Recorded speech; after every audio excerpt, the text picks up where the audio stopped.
3. Bismillahirrahmanirrahim. Assalamualaikum warahmatullahi wabarakatuh. Di sini kami dari kelas 11 bahasa yang beranggotakan saya sendiri, Muhammad Dafa Kasmafa Ahmada Putra, dan Rosalia akan mempresentasikan mengenai apotek hidup. Sebelumnya, apakah teman-teman tahu apa arti dari apotek hidup? Jika belum, mari simak pengertian berikut ini. Apotek hidup ialah istilah yang selama ini sudah biasa kita dengar. Kata ini merujuk pada tumbuhan yang sengaja ditanam orang yang kemudian dimanfaatkan sebagai obat alami untuk mengatasi berbagai masalah kesehatan. Bukan sembarangan tumbuhan penghias, pastinya ragam jenis yang dipilih menjadi tanaman apotek hidup adalah tumbuhan-tumbuhan yang punya khasiat atau manfaat tertentu. Manfaat dari tumbuhan tersebut antara lain beragam macam, seperti memperbaiki kualitas sirkulasi udara di rumah, mempercantik pekarangan rumah yang kosong, menambah persediaan bumbu dapur, membantu mengatasi berbagai macam penyakit ringan, hingga mencegah komplikasi penyakit kronis bagi tiap anggota keluarga dan mengurangi biaya berobat ke rumah sakit, dan melestarikan tanaman-tanaman rempah. Fungsi dari apotek hidup antara lain: 1. Mempunyai obat yang dapat kita racik sendiri jika terkena penyakit. Obat yang digunakan adalah obat alami, sehingga resiko atau efek sampingnya lebih kecil dibandingkan obat di apotek biasa. Yang kedua, ada persediaan rempah untuk memasak. Secara umum, obat tradisional merupakan tanaman yang biasa digunakan untuk memasak, seperti jahe, kunyit, dan serai.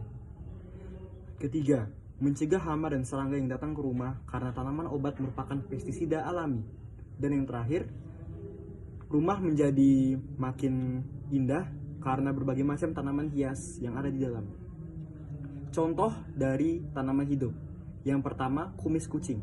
Kumis kucing adalah tanaman apotek hidup yang memiliki bentuk menyerupai kumis kucing yang mampu mengobati berbagai macam penyakit seperti BAB, masuk angin, radang ginjal, kencing manis, bahkan menurunkan glukosa dalam darah. Yang kedua, temulawak. Temulawak memiliki manfaat besar bagi kesehatan. Hal ini bisa dilihat dari banyaknya obat herbal yang menggunakan bahan temulawak sebagai bahan utamanya. Berbagai penyakit yang bisa disembuhkan oleh temulawak antara lain sakit ginjal, pusing, sulit buang air besar, serta dapat menambah nafsu makan. Yang ketiga, lidah buaya. Lidah buaya dikenal bermanfaat untuk kesehatan dan mampu untuk meningkatkan kesehatan jantung, menjaga sistem kekebalan tubuh, serta bisa digunakan dengan sebagai sumber nutrisi dan suplemen. Yang keempat, daun sirih. Daun sirih memiliki manfaat kesehatan yang sangat banyak karena kandungan senyawa di dalamnya, yakni minyak terbang, kafikol, sesquiterpen, zat tamak, dan pati yang mampu menghentikan pendarahan, mengobati batuk, mengobati masalah pencernaan, dan menyembuhkan luka luar. Dan yang terakhir, daun dewa. Daun dewa memiliki manfaat untuk menghilangkan rasa nyeri, memperlancar peredaran darah, menurunkan tekanan darah tinggi, menghentikan pendarahan, dan mampu mengatasi masalah diabetes mellitus atau kencing manis. Berikut langkah-langkah atau cara dalam membuat atau memproses dan menanam tanaman apotek hidup. Yang pertama, siapkan media tanam seperti gembur, pupuk, dan peralatan berkebun. Yang kedua, siapkan bibit tanaman apotek hidup. Yang ketiga, potong bibit tanaman dengan ukuran kecil.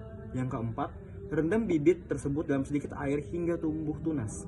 Yang kelima, siapkan lubang di tanah gembur yang teduh. Yang keenam, masukkan bibit tanaman yang sudah bertunas ke dalam tanah. Yang ketujuh, rutin menyiraminya agar tidak layu. Yang kelapan, rajin membersihkan gulma. Dan yang terakhir, sisa dipanen. Berikut adalah penjelasan dari kelompok kami. Jika ada kesalahan dalam penjelasan ini, dimohon maaf. Wabillahi taufiq wal hidayah.